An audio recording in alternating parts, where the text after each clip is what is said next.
Hi students, MCQ number 6. At 27 degrees Celsius, the average kinetic energy of a gas is E1. If the temperature is increased to 327 degrees Celsius, the average kinetic energy will be. So very simple.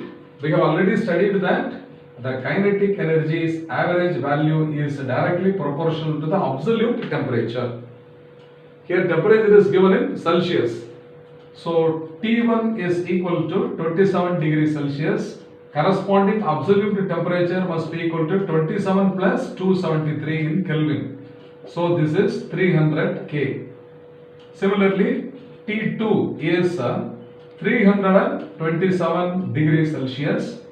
The corresponding absolute temperature is 327 plus 273 in Kelvin. So this is equal to 600 Kelvin.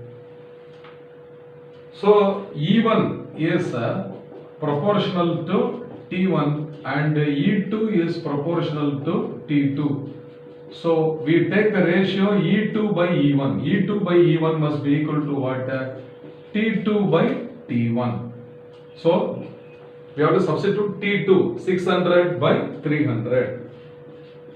600 by 300 is equal to 2:1. Therefore, E2 is equal to 2E1, twice E1. So, option D is the right answer. Therefore, option D is the correct answer. So, such problems under mind calculation. I have told you already, some of the problems need not to be worked like this. Quick guess should be there. Okay. I hope you must have understood well. Fine.